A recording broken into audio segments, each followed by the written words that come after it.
Hey, folks, welcome to the program. Welcome to the pre-show. It is now 9:01 and 23 seconds, 24 seconds, 25, if you're counting. And we go live at 3 minutes after the top of the hour over on the radio station. That is OdysseyRadio.com, ODYSY radio.com. That's for audio only. And if you want to join us for the well, you're not listening on the radio yet because we're not live there. So if you're listening anywhere, you're listening here or on Facebook. If you want to join the best version of the chat room, come on over to my YouTube channel. That's youtube.com/Scotty Roberts. And you can join the other Intrepids in here already doing our thing. And so welcome to everybody that's coming in. Anita Palmer, good to see you. Morgan Snow, good to see you over there. And Randall Flagg and others who are starting to filter in as we are so early on a Friday night. So Friday night, what are you doing with your Friday night? Hey, Michael, Viking Off-Roading, good to see you. What do you do with your Friday night? I go listen to Scotty Roberts on Intrepid Radio. That's what I do. That's, when we're getting older. Because what do we do with our Friday nights? It's after 9 o'clock. It's time to be in bed. It's time to be home. That's how you know you're getting older.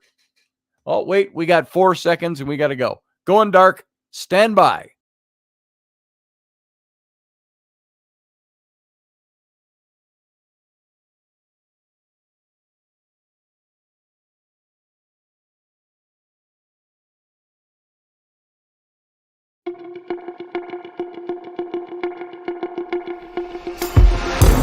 Intrepid radio program with Scotty Roberts. Intelligent talk.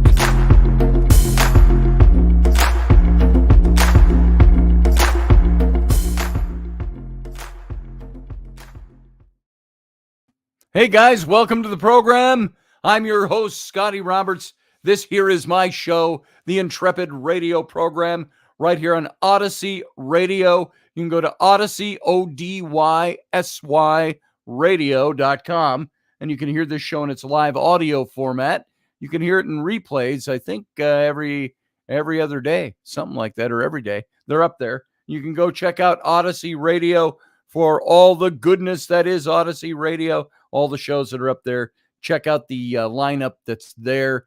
If you're listening on Odyssey or some other place and you can't see the video, you can come over and see the video simulcast over on my Facebook page, on my YouTube page. You can go to my Patreon page, and all of those are listed down below here on the YouTube site.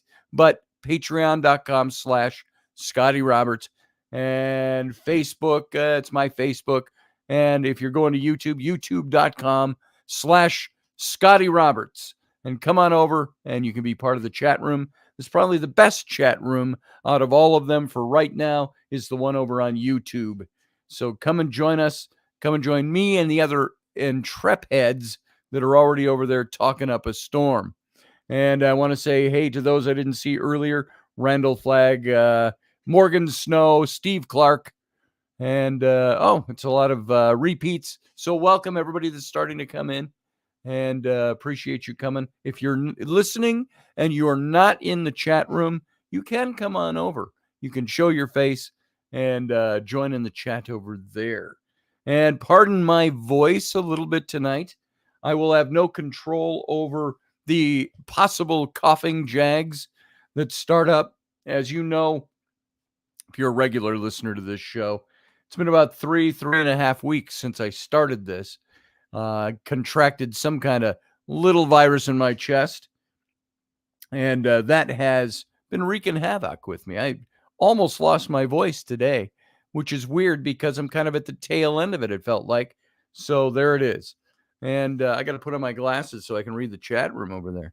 Michelle Kenham Free, welcome. Good to see you in here. And so, folks, if you don't know about this already, stick around. After this show is over at about 10 o'clock Central Time, 11 o'clock Eastern Time, we do the Captain's Cabin. That's our post show, our after show, where we let down our hair a little bit, such as what we have left, and we can lighten up. We can take calls at that time and talk about the stuff we're talking about on the show tonight. And let's see, what else have I got? I wanted to do, I've been reminded of the Renaissance Festival this last week, just because of, if you're on my social media, you know some of the stuff that went on over there. And with my son. And I'm looking for something. So I'm stalling. I'm talking as I'm going here. I'm looking for my bits of Shakespeare, my Shakespeare cards. And now I'm not seeing them. Well, damn it. So they were right here. Did they slide under my computer screen? I don't know. I don't see them. So we're going to go without them. But I was there. I was going to, because I was thinking Renaissance. I was going to go do some of my Shakespeare cards for tonight. But alas, poor Ulrich, I do not see them. So we'll go without. Instead, let's do one of these. Spark Courage. It's been a while since we've done one of these. Spark Courage, 50 Ways to Be Bold. It's a great extemporaneous exercise. And this, as you know, if you've watched the show, a bunch of faux matches in a faux match book. And each one of these has different things written on them to help you be bold. So let's just mix these up a bit and grab one. Let's see if it's one we have, if we got one we've done already. Let's see. Here, let me see. I'm going to hold it up here. You can read it. The message say, if you hurt someone's, I can't read it. If you hurt someone's feelings, look at this. This shows you how old I'm getting. I got one of these babies. Yeah, man. Look at that.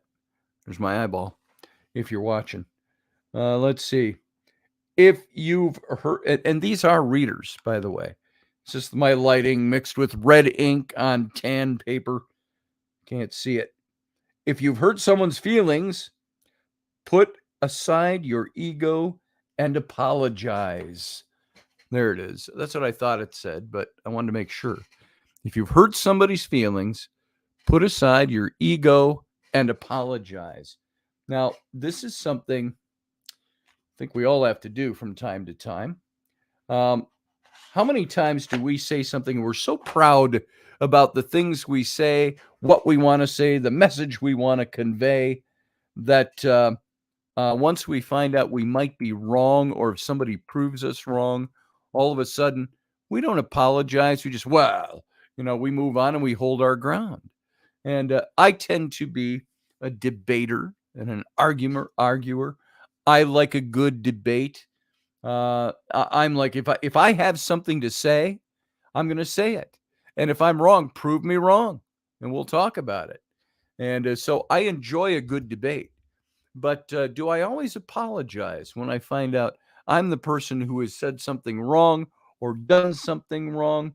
So Steph Cuervo Queen says, I use a magnifying glass that has the light in it, Scotty, so don't feel bad. Yeah, look at this. I actually have one.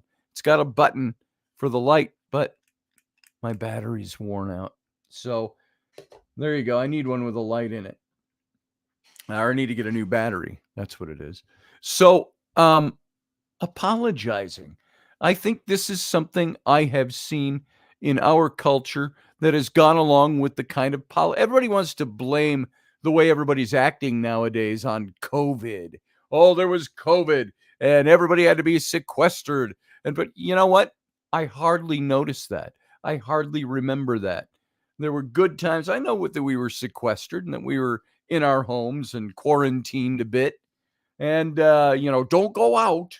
And, by all means, wear masks. And all of that happened. And I had some good friends that did a once a week chat on Zoom. We got a bunch of us together and talked. And so true strength lies in vulnerability, said Michelle Canham-Free. Absolutely. I agree with you. True strength lies in vulnerability. And Valerie says, hey, too hottie Scotty. Hey, Val. Good to see you. But you're both right. And Steph Cuervo Queen says, I apologize even when I don't do anything wrong because I feel I might have done something wrong without realizing it. Yeah, I don't do quite as much of that, but I do apologize. I want to know. I'm not going to use my cough button tonight because it's just going to sneak up on me anyway. Um, I think there is a lost art of apologizing, a lost art of saying I don't need to always fight to be right about something. But for me, I like to argue. I like to debate. I like to put forward a case, and I'm like, hey, prove me wrong. But if I'm wrong, I'll be one of the first people that'll say, hey, I was wrong. You were right. And I hate doing that when it comes to political debating. I hate being wrong about that. So I do like to look at my facts. But you know what? If you don't like to apologize, make sure you get your facts straight ahead of time. My son this week had some stuff that went on, and we talked about it a little bit. You saw it on my social media. The nice thing about some of the people there that were raking him over the coals is that there were some of those people that came back and apologized to him once they found out they were in the wrong, and which is a good thing. Not everybody did. Everybody tries to find a way. Well, he could have done this better, and I might not have reacted that way. That's not a fucking apology. So that's a still trying to save face. Saying you're sorry about something, apologizing genuinely, means that sometimes you give up your right to be right, or to fight for what you think is right, or to fight to be right. It's like I've told you this before when we've had other different topics on this show. When my wife and I did counseling, marriage therapy years ago, the guy said to us, it had to be about 12, 13 years ago. And the guy said, the therapist, he says he listened to our stories. And then after he heard us both for a few minutes, he says, okay, let me interject something here. He says, you both want to be heard. You both want to be right. He says, so let me ask you, here's something you need to ask yourself. Do you want to be right, or do you want to be married? He says, I'm assuming you want to be married because you're here. He says, so you have to ask that question of yourself. Do you want to be right, or do you want to be married, or do you want to be happy, or do you want to do the right thing in life? So like the matchstick said, is this a way to be bold? Remember the title of these things. It's Spark Courage, 50 Ways to Be Bold. Discover your inner bravery. As it says on the back here, with this box of 50 faux matchsticks featuring prompts that will inspire you to take leaps, face your fears, and speak your mind. And that's what this is about. And that's what learning to apologize is about. It's sometimes we have to buck up and say, you know what? I wasn't right about that. I was wrong. And I'm sorry. And so take that to heart. And there's a little extemporaneous counseling, you could call it, for the day. And of course, we get that in the chat room right here. Shell Cannon Free, Steph Cuervo Queen, everybody who comes in here, Val. If you guys are all giving us great advice all the time. Hey, Jeremy Hanson, Unleashed. Jeremy Hanson has just come into the chat room. Morgan Snow is here. Good to see you. Steve Clark is here tonight. And I'm sure there's several others. If I don't call you out and say hi, it's not because I'm omitting you. It's because I talk so much, I don't always look at the chat room. So welcome to everybody that's still filtering in, coming on in. It's that time of night. And so tonight, I wanted to talk about ghosts, the science of ghosts. Remember, we used to do Fridays were ghost days here on Intrepid Radio. And I like Fridays, and I like talking about ghosts because it's a favorite topic. And there's a lot to talk about. There's a lot of shows out there. There's a lot of books out there, a lot of articles, a lot of magazines, a lot of things that are said about ghosts. And both the pro and the con of ghosts. Con, I don't use that as a euphemism for, not even a euphemism, maybe a model of what most people do. I don't believe it's all a con game, although I do believe there are some people that do fake it and they give you false information.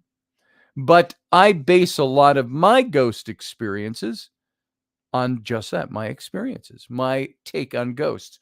I was talking to a really good friend of mine this afternoon, and he's someone I've always known to be very logical thinker and intellectual. And I've known him for years. And I've talked about him before on this show. He's an intellectual. He's always been an atheist, or if not an atheist, at least an agnostic so far as saying, I really don't know what's true out there. Although he does, I think, have some room for spirituality. And, but he's always been one that's been kind of against this whole ghost thing. And we got to talking about it today because we were talking about the fact that Rainey and I are going out to do the Phantom's Feast at the Renaissance Festival grounds. And this friend of mine used to be part of the Renaissance Festival for most of his life. And and we've talked about that situation before and why he's not out there now. But we were talking about ghosts for a few minutes. He says, so what do you think? He says, come on. He says, do you really think that ghosts are real? And I don't remember exactly how he put that to me. But he said, do you really believe this stuff? He says, or, it's just, you want people to believe it, or you want to believe it. And we got to talking. And I told him about some of my experiences and some of the things that I've heard and some of the things I've picked up. People he knew that have passed on that we picked up while doing the Renaissance Festival site. The different things that have happened out there, things that have happened to Rainey and I. And he says, and I loved this about what he said. Rather than me inviting him right off, he said, maybe I should come along with you one of these times. And I said, I'd love that. I'd love you to come along because he's got a skeptical mind. And he is a good friend of, now here's a name I'll toss out there that Penn Jillette, Penn and Teller.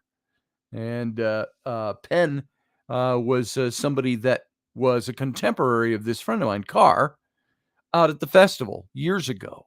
And he cut his teeth out at the Minnesota Renaissance Festival. And I got to know him a little bit through Carr. And we were talking online one day. And this was, oh my God, this is back 2008 or 2009. Penn Jillette and I were talking online. And there must have been a post I put up or something. That's when I started working with the Ghost Hunters. And he said, come on, Scotty. He says, you can't tell me. He says, I thought you were a better thinker than this. He says that you'd believe in ghosts and all of this stuff. We got to talking about it, and it was very friendly. And I invited him to come along on a ghost hunt with me. I said, why don't you come with me? And ghost hunt is a very trivial pop cultural way to put things. But I said, why don't you come with me and we go do an investigation? And he said, well, I don't know. He says, I could do that. He says, but he says, maybe I'll wait till the day you can prove to me scientifically that ghosts exist is the day I might come along. And I said, well, I think it's already been proven scientifically. It's just whether or not you want to take the evidence and believe that it is evidence as opposed to anecdotal evidence and so on. And that conversation went on and on. And I always saw Carr as being kind of the same way because they were all kind of a group of the same thinkers. And Carr did say to me, maybe it's age, maybe it's mellowing with age, whatever it is. Even Michael Shermer, as we know, and we've mentioned a couple times in this show, head of the Skeptic Society of America or something. I don't even know what it is. But one of the chief skeptics with a public face out in America, even he questioned his skepticism of it with his own experiences he's had in the last few years. Pardon me while I have to take a drink. I should have hot tea here as opposed to sugar-free Mountain Dew, but that's what's here. So I didn't go get something from upstairs before the show. My ghost only comes out if you play the piano, says Mechanics. Well, play the piano more, see what happens. Do they like the music? Michelle Cannon-Free says, I think Penn has changed his tune. Now, I haven't kept up I haven't had a conversation with him since then, 12 years ago, whatever that was, almost 15 years ago. But I haven't kept up with him. I don't know what he's changed. Are you saying that he has now expressed that he might have had some a little change of mind on this, change of heart? I don't know. I know my friend Carr is open to it, and so I hope to Rainey and I to take him, maybe he and his wife, maybe just him, and go out and do some investigating in the upcoming weeks. We are doing the festival site, Rainey and I, on the 13th and the 14th of October with Rocky Stucci, Rainey, and me.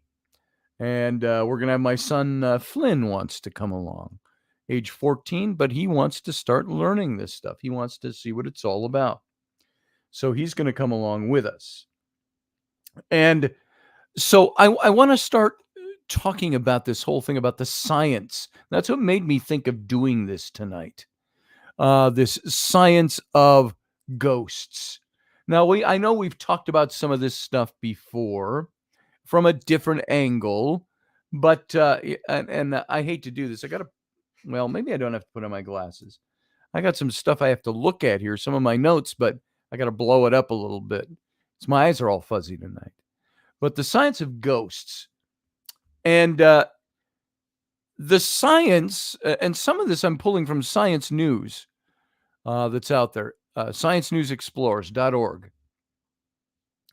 And one thing it always seems that science wants to do is it seems that science or scientifically based groups, organizations that write about stuff, examine stuff, research stuff, when it comes to ghosts and the supernatural, they always want to take not the scientific approach, which is totally open-minded, show me the evidence, but they seem to want to have this starting point that says, well, it's obviously not true. Science hasn't been able to prove it for years, or we'd know about it. And so we're going to use that as our leaping off point while we talk about the science of ghosts. And even in their own article, they say, here's what might explain why some people see, hear, or feel a spooky presence. So right away in their subtitle, they're already telling you, here's what you might really be feeling if you see ghosts. And they say people love scary, spooky stories of spectral phantoms. And while there's no science to support the existence of ghosts, research does provide plenty of explanations for why we might genuinely sense a supernatural presence. Now, don't jump on that too fast and go, oh, maybe science is all on board with it. Maybe they're finding things. No, it's more science is going to, and you'll see by some of the things we're going to talk about here, that what science will do is say, well, it's this reaction in the brain, it's chemical, it's this, it's psychological, and so on. So a shadowy figure rushes through the door. It had a skeletal body. It was surrounded by white, blurry areas, recalls Dom. And the figure hovered, didn't seem to have a face. Dom, who prefers to use only his first name, had been fast asleep. Just 15 at the time, he panicked and closed his eyes. I only saw it for a second, he recalls. Now he's a young adult who lives in the United Kingdom, but he still remembers the experience vividly. So we have to ask when we hear Dom tell his story, did this really happen to him? Was this figure a ghost? In the mythology of the United States and many other Western cultures, a ghost or a spirit is a dead person who interacts with the living world. Now, we don't always think that way. Sometimes we go, the things I've encountered that I thought might have been ghosts, I don't know they're ghosts. I say that's something that's saying it is somebody I know who has died. Does that mean that's who and what it is? If we take into account reincarnation, if we take into account different religions, different spiritualities, even Judeo-Christianity, if we take all of that into account, is this the stuff that actually exists? Are there ghosts? Can ghosts actually manifest? And So it's not always that we think it's a dead person, somebody who's passed on that interacts with us. In some stories, ghosts might whisper or groan or cause things to move or fall or mess with electronics. They might even appear as a shadowy or a blurry or see-through figures. And ghost stories are lots of fun, especially at the time of year that's now coming up on us, Halloween. I've been hearing noises on the ceiling at the same time each night, says Claire Llewellyn Bailey, who is now a student at the University of South Wales. One night, a big thunder prompted her to grab her camera, and she took a picture. Other photos she took on that and later nights showed nothing unusual. Does this story make it seem like a ghost exists? Or is there's a picture here you can't see. Sorry. There's a picture of a glowing figure and a flash of light that the camera accidentally captured. Is that what you're seeing there? It looks like just a light, bright blur on the side of a shot of her living room. Is that a ghost?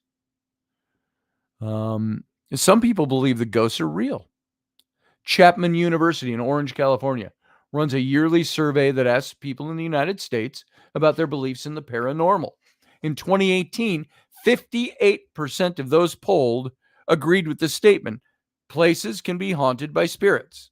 They agreed with that. And almost 1 in 5 people from the United States, that's 20%, said in another survey conducted by the Pew Research Center in Washington, D.C., that they've seen or been in the presence of a ghost. How about you guys listening? All of you over there in the chat room. I know there's many of you that have given your ghost stories in the past. Have you seen, felt, heard ghosts, what you believe to be ghosts or spirits? And what's the difference between a ghost and a spirit?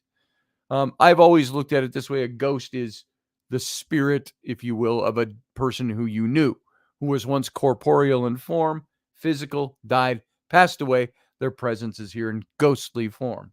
A spirit can be something that has nothing to do with anybody that's ever been alive, as far as physical bodies like we have. It might have to do with something completely different.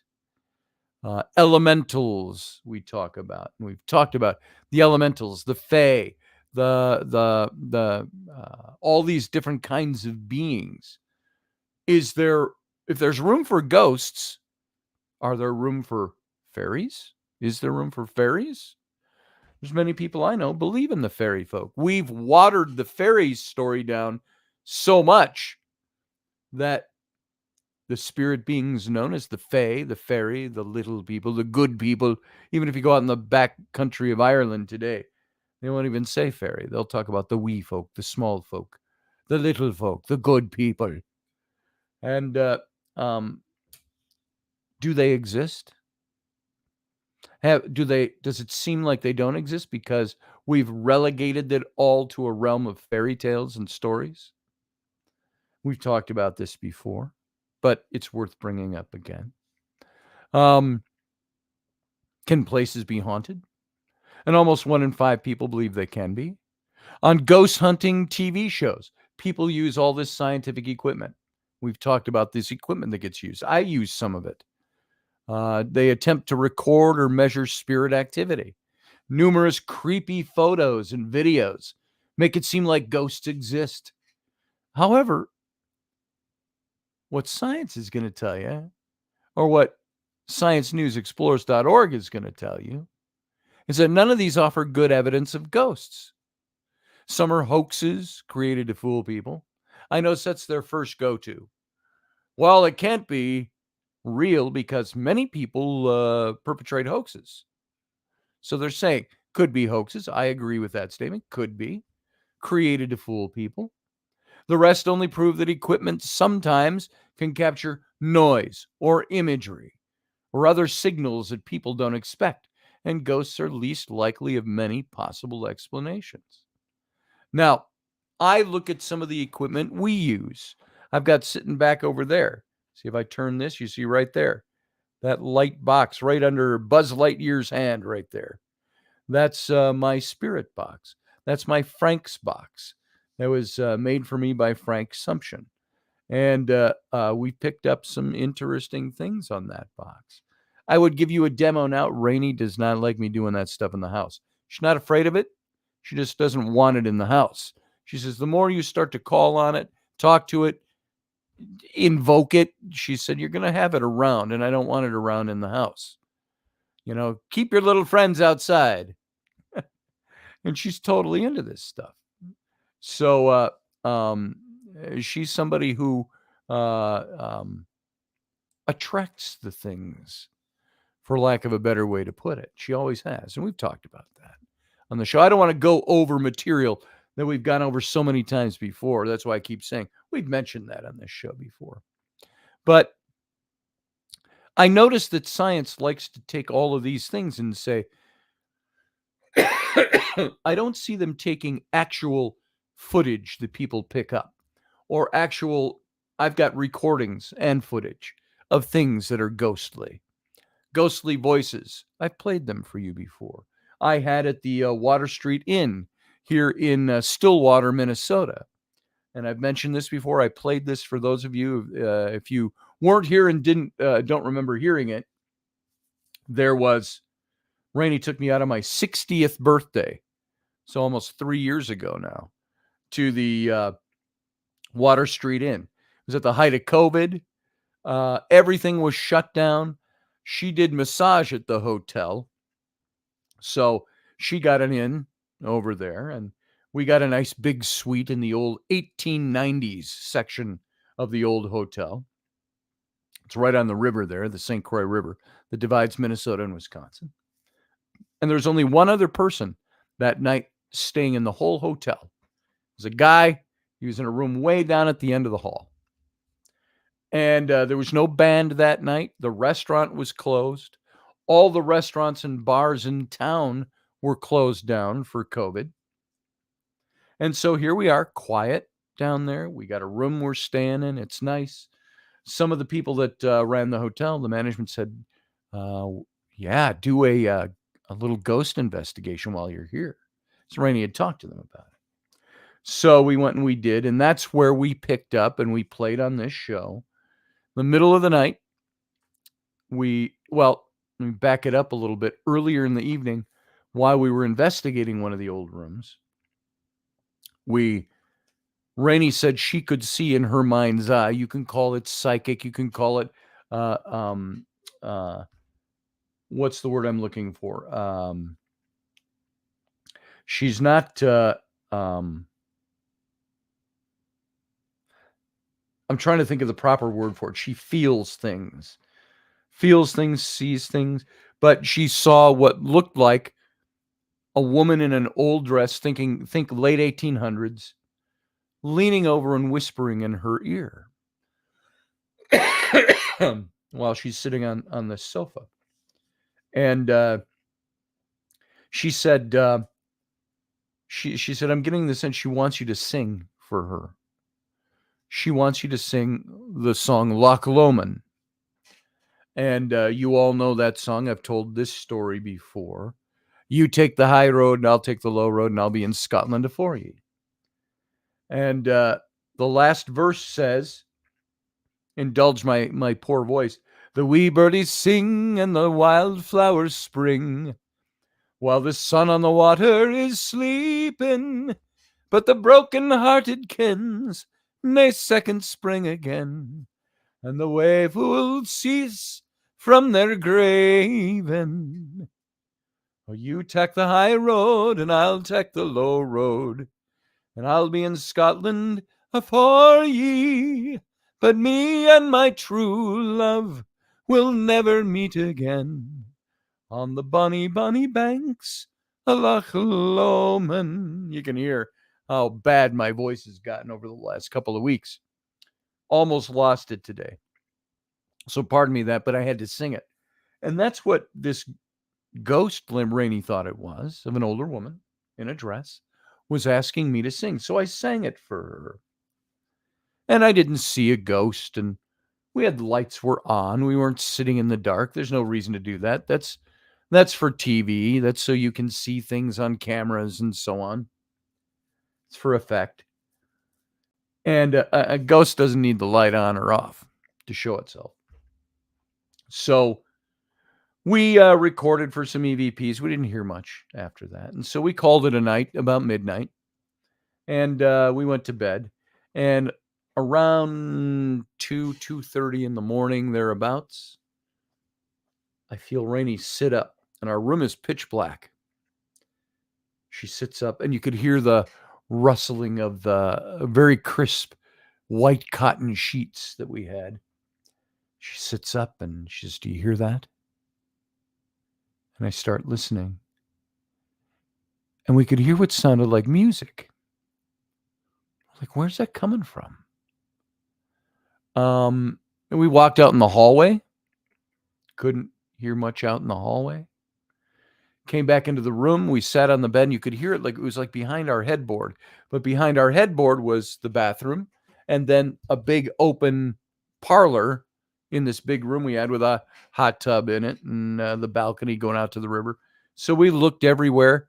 It was pitch black outside, no traffic because the whole town was closed down for COVID. There's no car sitting outside with a radio playing. And this was in November, so it was cold. So there's no music coming from anywhere. And the music kept playing. And so I pulled out my phone, which is all I had at the moment, with a recorder on it, and I turned on the recorder. And I said to Rainey, I said, "That's not music. That's a voice. Somebody's singing." And those of you who've heard this story before, indulge me as I finish it up. But I recorded for a good 3.5 minutes, 4 minutes. And when I played that back the next morning, it was very soft in the distance, but you could hear a woman singing. And it sounded like somebody singing a ballad, but we couldn't make out the words. I didn't hear musical instruments. Rainey thought she heard some musical instruments. As I listened and I amplified that sound, I didn't hear any instruments. I heard a woman's voice, a solo voice, and it sounded like this. It had that sound of going, and this is how intelligible the words were. You could hear, but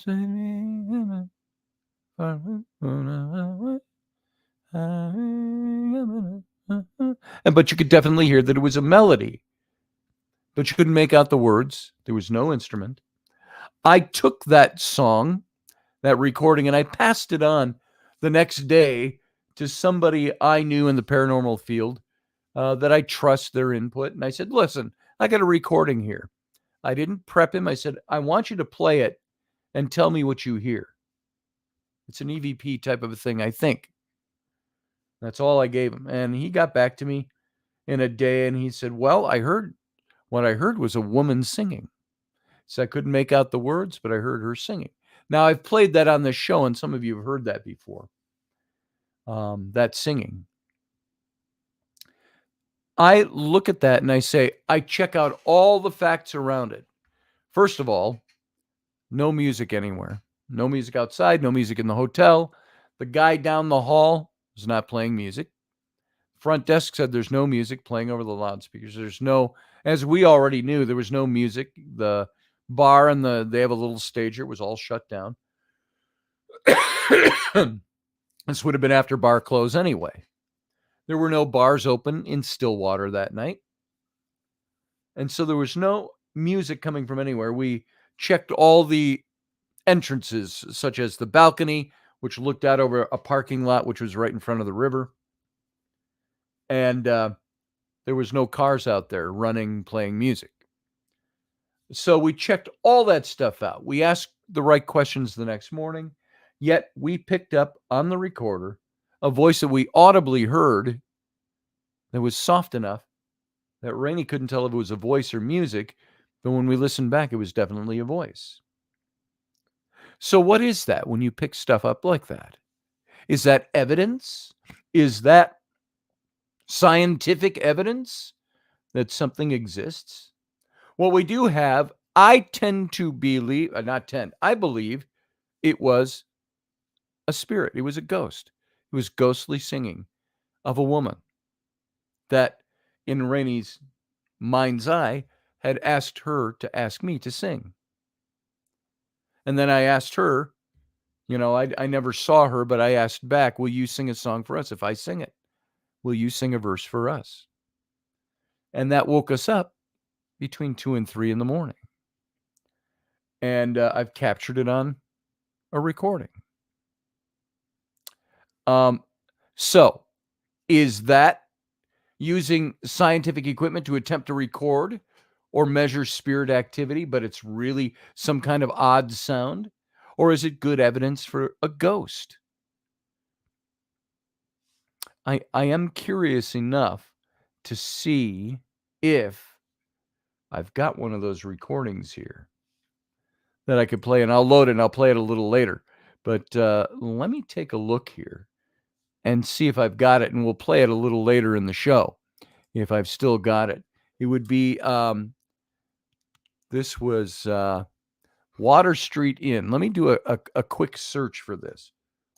Water Street. The singing. Here it is. I've got it. I've got 2 files. I don't know if it's the same thing or not. Singing Master. And then Singing Master Water Street Inn. This was all on November 23rd of 2020 was when this happened. I'll load it up and we can come back to it. And we'll play it a little later and see what we got. It looks like it's the same clip. So I'm just going to load it up. It may want to start playing all on its own. So I hope it doesn't do that. It's not playing now. Oh, yeah, it is. Hang on. I didn't want that to play quite yet because I have to adjust the sound. So I want to ask you the question. Do you think that ghosts exist? Do you think that you can pick them up with scientific equipment? So ghosts are not only supposed to be able to do things that science says are impossible, such as turn invisible, pass through walls, but also scientists using reliable research methods have found 0 evidence that ghosts exist. I don't know what they're looking at and what they want to use as criteria for evidence, but I got to tell you, I got more than enough evidence to prove that something exists. Now, is it semantics? Are they saying we just don't know if it's a ghost? Or is that where they're stuck on it? We don't know if these are ghosts. Could be something completely different. But what scientists have discovered, though, are lots of reasons why people might feel they have ghostly encounters. Let's go through some of those. What their data shows from a scientific point of view is that you can't always trust your eyes, your ears, or your brain. And I'm going to ask, do you think you can trust your eyes, ears, and brain? Hey, Sean Vest. Good to see you. Yes, we can. They tend to linger when they realize I can sense them. Yeah, I've seen a lot of that kind of thing. And they tend to show up more the more you call on them. Will you come and talk to me? So, going back to the original story about Dom. Dom began having unusual experiences when he was 8 or 9. And he would wake up unable to move. He'd have this sleep paralysis, which they also chalk up to alien encounters. He researched what was happening to him, and he learned that science had a name for it: sleep paralysis. And this condition leaves someone feeling awake but paralyzed, frozen in place. I don't think I've ever experienced that. I've been frozen in place because I've been scared to death when I was a kid. Used to be deathly afraid of the dark. But he couldn't move or speak or breathe, not deeply. And a person under sleep paralysis can also hear, see, or feel figures or creatures that aren't really there. It's called hallucination. This is science speaking now. Hallucination. So sometimes Dom hallucinated that creatures were walking or sitting on him. Other times he heard screaming. He only saw something that one time as a teenager. Now, I'll tell you this. this whole seeing things, hallucinating. I had a roommate in college. We lived in the dorm at Pillsbury Baptist Bible College, is where I attended Bible college. And I had a roommate, and he was a freak. This dude was, he went to a Bible college, but you could tell he was a stoner in real life. And just by way of example, my girlfriend once gave me a tin full of brownies she made for me. And I came back to my room one evening, and our room, because I shared this dorm room with him, he's sitting on his bed with my tin of brownies opened up, which I'd had one of, and he had the whole thing gone. And he's got brownies smeared all over his face. And he looks up at me and goes, "Man, these are good brownies." And I look at the tin, I go, "Yeah, you could have saved me one." "Oh, sorry, man." But he had one night, I hear him, I was the upperclassman, so I had the single bed. He had the lower bunk of a bunk bed on the other end of the room. And there was nobody on the upper bunk. And he slept on the lower bunk. And I heard him one night, well, all the time he would be thrashing and moving and yelling in his sleep. I can't remember his name. It was like Bart or something. "Bart, wake up. You're dreaming." Well, this one particular night, he's going at it and he's thrashing around. And he sits up in bed, sits up so fast, he catches his forehead, on bunk beds, the springs of the bed above you, catches his head on the wires in the spring, clumps his hair into it, pushes it all off the bed. So we got this bed coming down across the desk in the room. So there's a desk in between. And I jumped out of bed and I grabbed him and I said, "Bart, wake up." And I had to pin him in the mattress that had fallen off the top bunk. And he wakes up and he's all glossy-eyed. And then he goes, oh, I just had a dream. He says, "I dreamt I was Samson and I was pulling down the pillars of the temple." I said, "Well, congratulations." I said, "You just killed 10,000 Philistines." I said, "Let's get this bed back up here and then go back to sleep." Now, was he having hallucinations?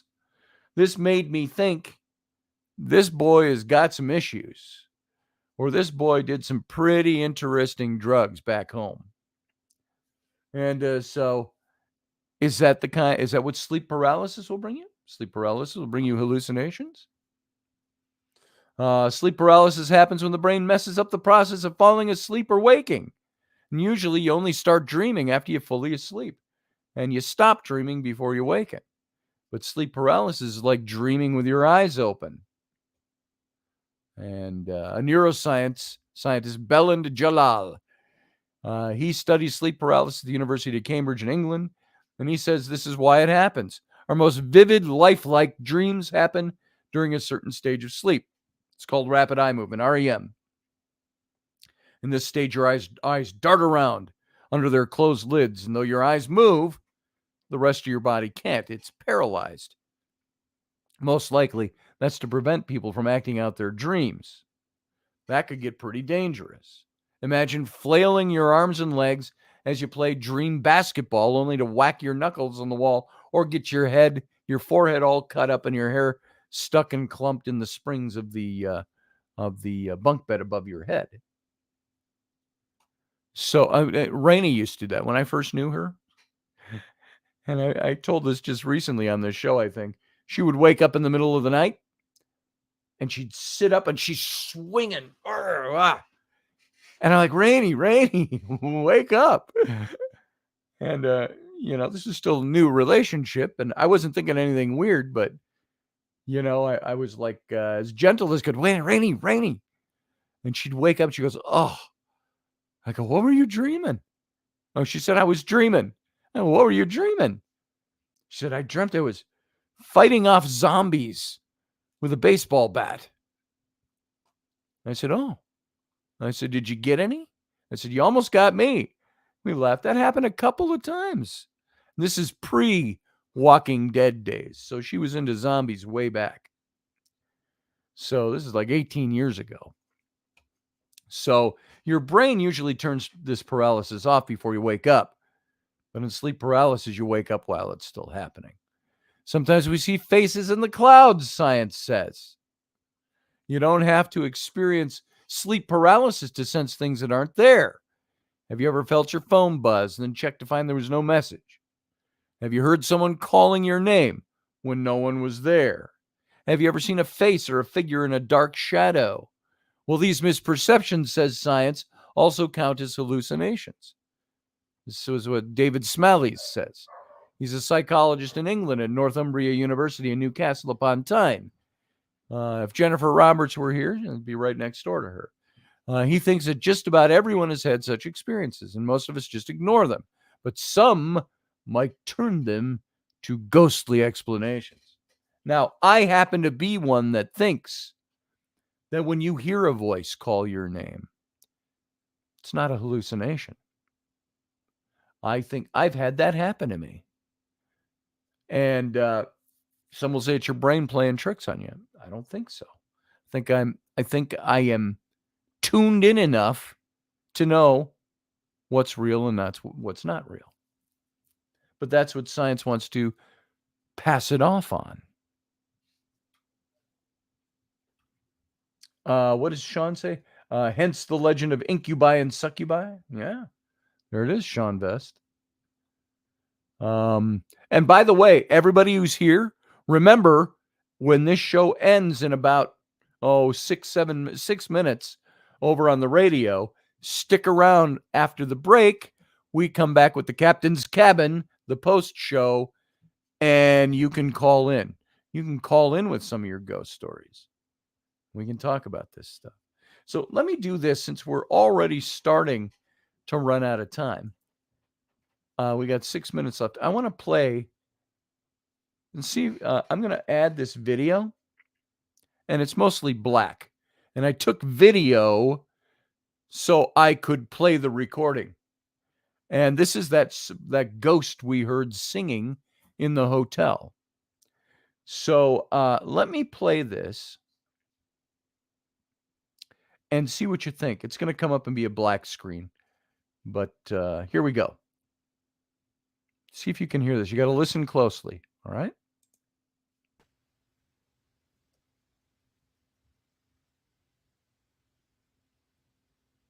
Is it going to play?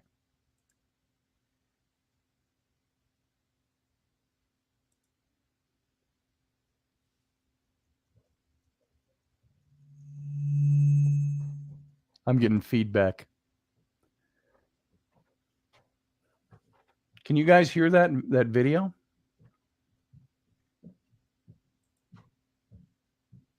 Almost sounds like somebody singing it in the room. What's down in the hallway? I can't hear it on my end because of the glitch that we have. That I might not be able to hear it. You know what? I'm going to take that down. Let me take that down. We'll revisit that during the Captain's Cabin. So if you're listening on radio, I don't know if you could hear that or not. We'll play it and amplify it a bit on the Captain's Cabin during the post show. Sorry about that attempt. It apparently didn't work from what I could tell. Oh, you can hear it, Steph said. Okay. We may have to, we'll revisit that when I have a little more control. You could hear Rainey and I talking. Okay. In that video, there's a place where you can definitely hear what's going on in the background. So let's skip that for now. We'll wrap up the show. We got about 3 minutes left on the radio with the radio audience. But I wanted to finish talking a little bit about the science of ghosts. Pareidolia, that you make pictures in your head. Your eye can form pictures out of things. It's like looking at, a brick stacked up with the two holes in it, and it looks like eyes, and there's a mouth in there. We make faces out of pareidolia. I think that happens in many cases. I think there are people who see things, see faces in wallpaper, in the clouds, and so on. I don't then think that explains away every little bit of imagery that you see. Pareidolia, you can usually look at that and make it out. Is that something my mind is making an image out of? Or is there something there? Like the ghost I have from Porchester Castle in England. Definitely a monk. Definitely a monk with a ringlet of hair on the top of his head, with his mouth open and his eyes closed. Big cowl collar. I've shown that picture here before. Not pareidolia. So there's a power of critical thinking, they say. Anyone might experience sleep paralysis, hallucinations, pareidolia, intentional blindness, but not everyone turns to ghosts or other supernatural beings. You can look at things. What they're saying is you're not being a good critical thinker if you immediately turn to ghosts. But they do not open the possibility in some of these scientific circles for the existence of ghosts. And we can pick this up in the after show because I know they end their article over on Science News. If somebody tells you a ghost story, enjoy it, but remain skeptical. Think about other possible explanations for what's been described. I think that's a good policy to begin with anyway. Always remain skeptical, but not everything falls under skepticism. All right? We'll talk about that more in the after show. Join us right here. Live long and prosper, radio audience. Join us every weeknight at 9 p.m. Central Standard Time, 10 p.m. Eastern. The Intrepid radio program, a Scotty Roberts Productions broadcast.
Hey folks, this is Scotty Roberts, and this is the Intrepid radio broadcast. I've been broadcasting for about 20 years now, covering such topics as science, politics, the paranormal, weird science, weird world history, archaeology, and the paranormal. Everything from ghosts to cryptids to creepy things that go bump in the night. So every week I bring you 3 new episodes. Come and join my channel and also be a patron to this site. So see the details below, and we'll see you here.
Well, hey, folks, and welcome back to the captain's cabin.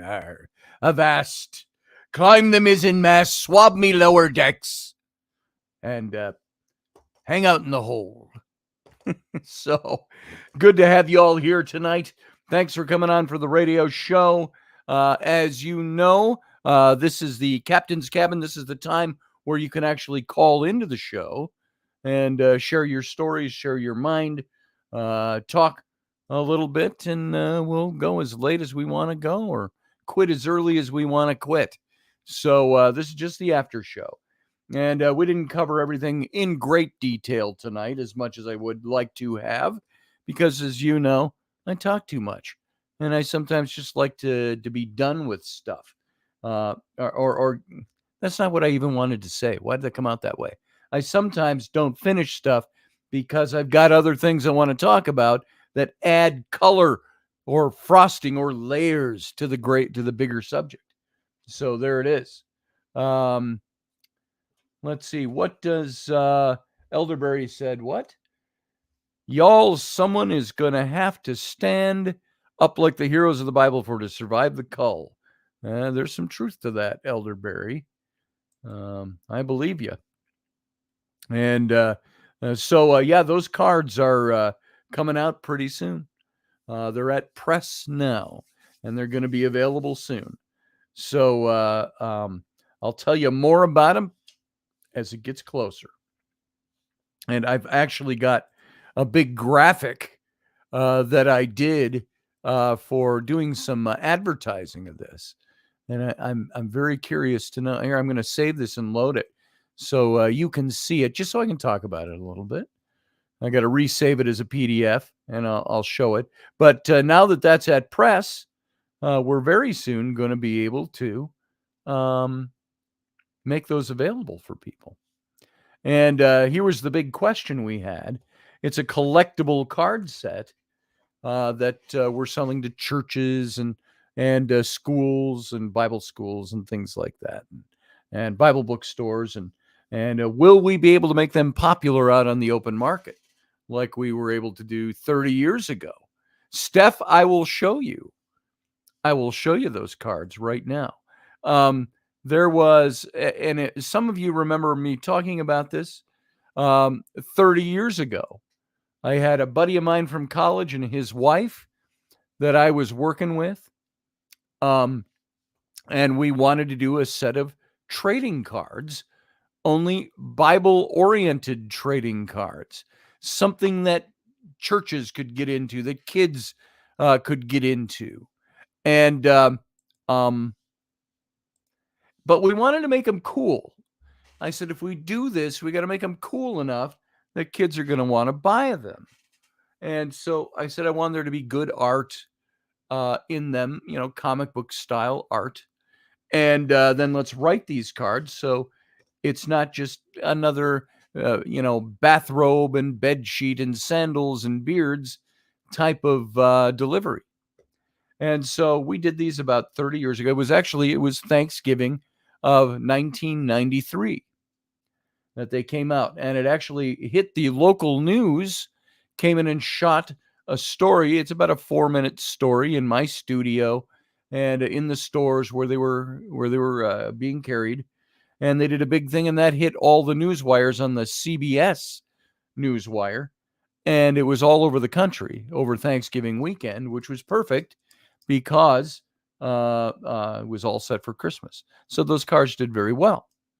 Now, my old partner came back to me a few months ago, asked if I would would I be interested in maybe touching up some of the old cards? Did I have some of the missing cards that she didn't have because she was thinking of republishing them?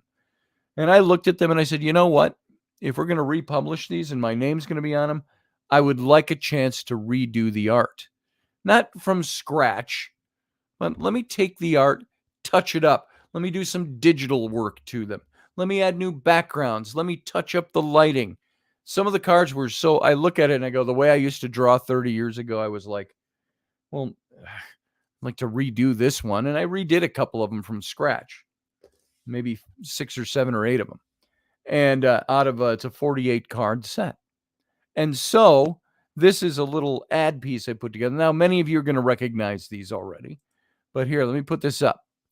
This is a little ad slick I did today for promoting this set. And you can see some of the cards that are up on here. And this is the way the art looks now. And I redid the logo. The logo it's the same logo as 30 years ago. I just updated it.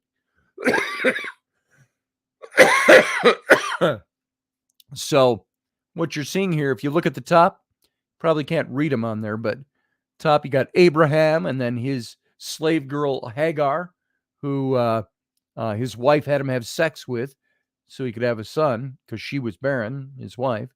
You got Lot being delivered from Sodom and Gomorrah. You got Moses at the burning bush, the Pharaoh of the Exodus, Moses' sister Miriam.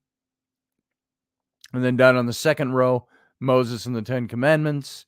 And then the bigger cards there, you see Deborah, the woman of flame, judge and prophetess of Israel, before the monarchy started. Then you got Goliath in the next one, and David with the sword of Goliath, and then Gideon in the battle there. So that's what you're seeing on that particular ad piece. But this is the set of cards. There's 48 in all. They're at press now. And so in answer to Steph, you gave me an opening to come on and say something more about them. So there it is. That's the Ancient Heroes cards. And on the back of the cards, there are cool messages written about each one of the characters and places in the Bible to find out things about them and principles and so on. So thank you, Sean Vest. I'll let you know how you get a deck. I don't even know yet. I'm not publishing them. So my friend is publishing them. She through stuff that she's got a big business down in Nashville. And so they're publishing these cards. And as soon as I know how they're available, I will let you know. And we'll probably make them available on the show. So there's that. The Ancient Heroes cards. And we want to do more of them, but we want to see how this is going to go. So this is just me having taken and redone the old cards. And I'm curious. I don't know if I showed these before. I had a couple of these where I was able to, I went in and I redid, and I showed some side-by-sides. Let's see. Yeah, I might have a couple of them here. Let's see. Just to show you how it looks. Moses. Yeah, I've only got a couple in here.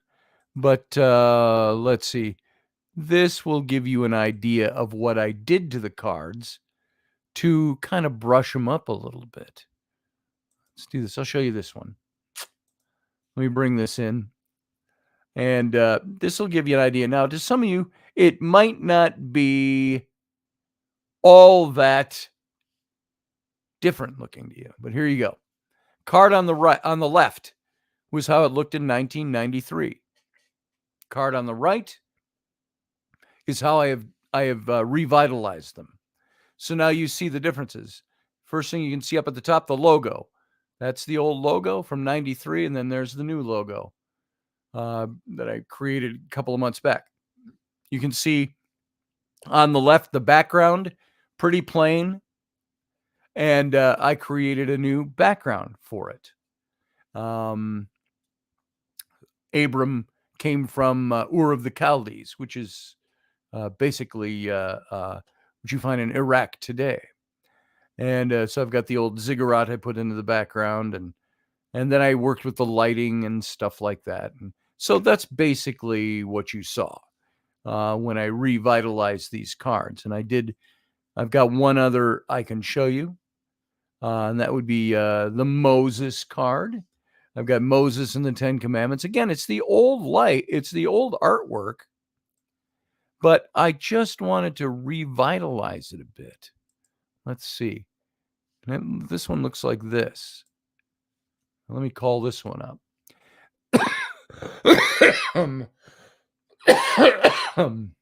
All right. And here's this one. So there's Moses. Card on the left was the way they looked 30 years ago when we did these. And the card on the right is the revitalized card. Revitalized, lack of a better thing to call it.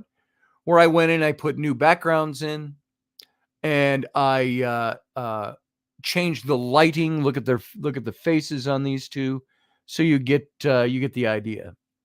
So there it is: biblical characters, biblical heroes, and that's coming out very soon.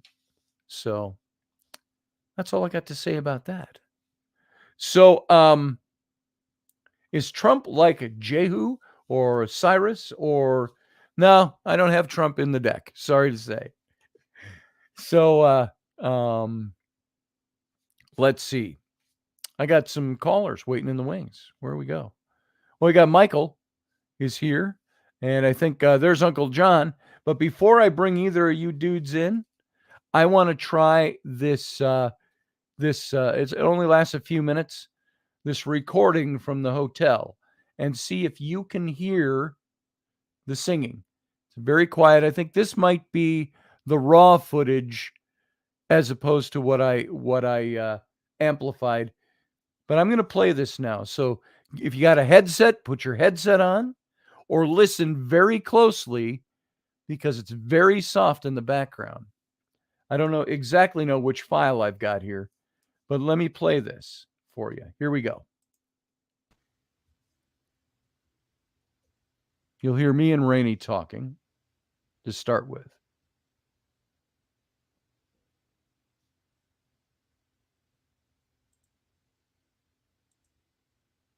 I take it back. You can't hear anything on this file. Oh, here we go. Keep listening. Right here, I amplified it.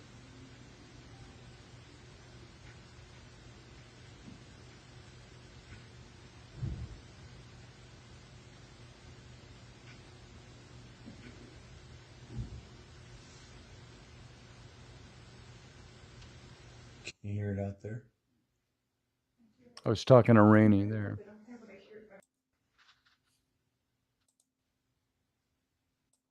Well, there's one little spot where you can hear it. That's Rainey. This is not the good file for this. Here. Now listen here in the background.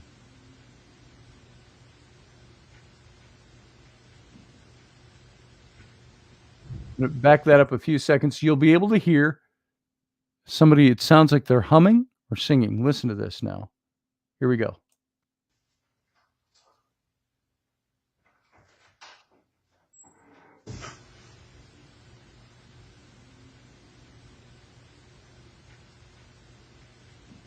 Now, did you hear that? Back just a few seconds, and I'll play that again. Listen, as soon as the hissing goes up a little bit, I've amplified it, and you'll be able to hear the singing. Hold on.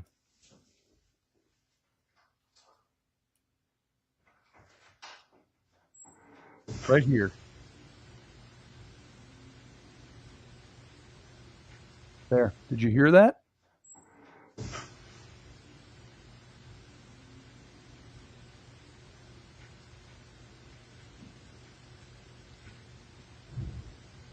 And then it goes on and on toward the end. It's still playing. Yeah. Rainey can still hear it here, but you can't hear it on this recording. Okay, so that's all I'm going to play of that. I've got other files of this and somewhere else, stored somewhere else. But where I have tampered with the sound and brought it up so you could hear more of what's in the background.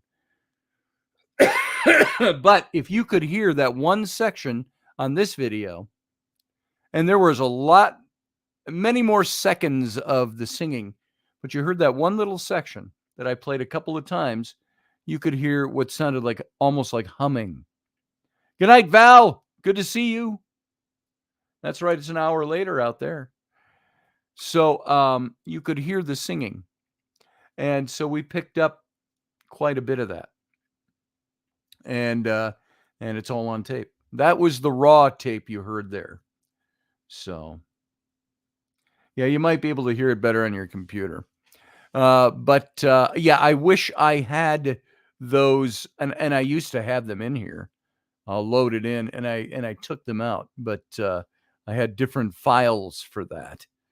If you bear with me for a second here, I'm going to see if I actually have it here. Let me take a look here again. I'm going to look in a couple of places here. We're going to find,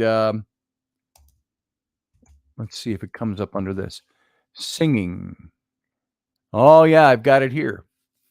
I've got a couple of different files. If you want, I'll bring these in and we'll try to listen to these. And you guys hanging in the wings, just sit there with me for a minute. I've got 3 files. Singing 1, 2, and 3. And I'm not sure which one has the best sound, but they range from a couple of minutes to 3 minutes each, something like that. And let me see what I've got here and see if we can find something where you can hear this. And it's got the sound bar as a still, so you'll be able to see this. And I don't know the best place to do this, but let's try this one. I'm going to call up the second one. Hallway. Now that's Rainey talking. Listen close.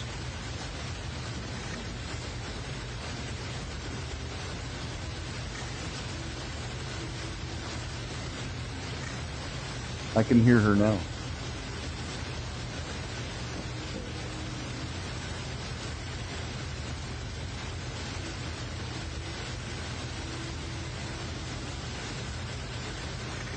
You hear that? Could you sing louder?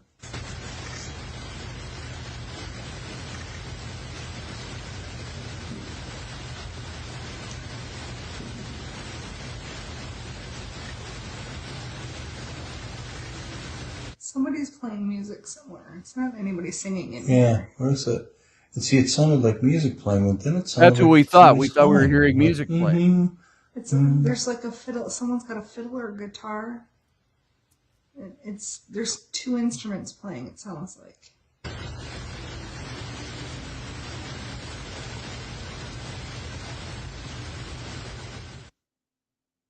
Okay, that was that one.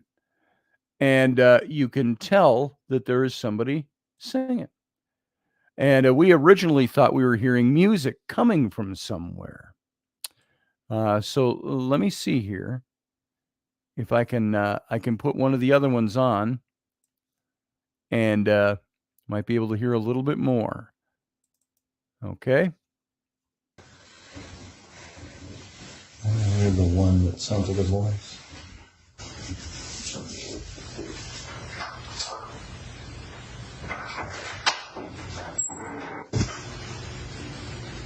Here.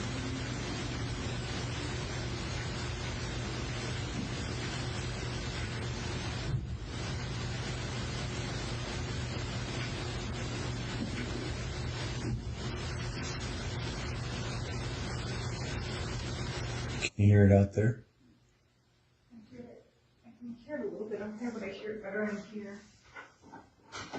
But there's somebody. We could hear it better in the bedroom Downstairs or what? than the hallway. Yes, this was in our room. When you hear the hissing go louder, I've amplified it, and that's where you'll hear more of this. Right there. It's still playing. Yeah.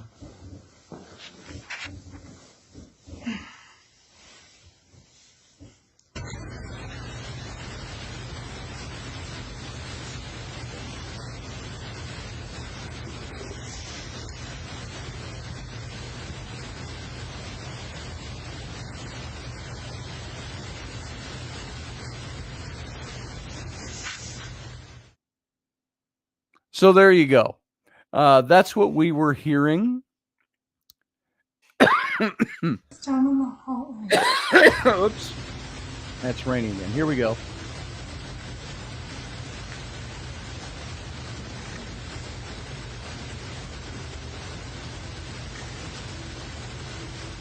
I can hear the singing right now.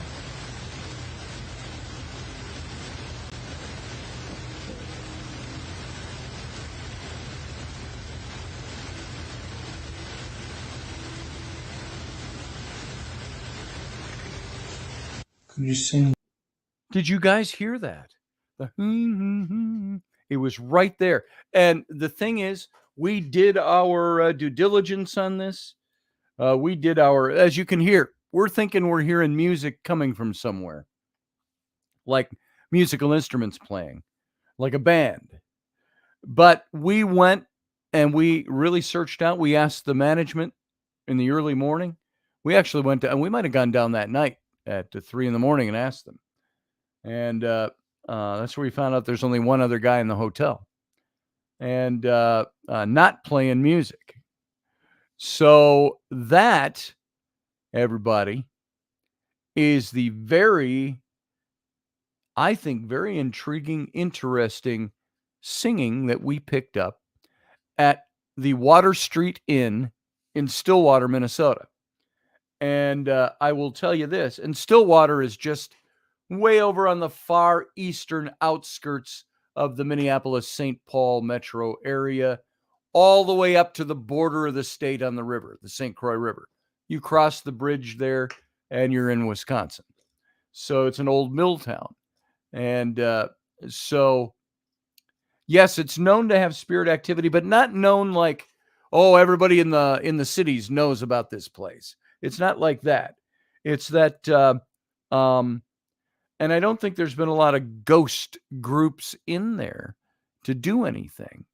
I was going to get a hold of Amy Bruni and see if they wanted to do something up here. But I don't know if their show got renewed or not for this year. Kindred Spirits. And, but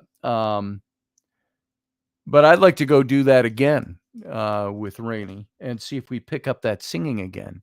And the thing about that singing is it's not haunting melody.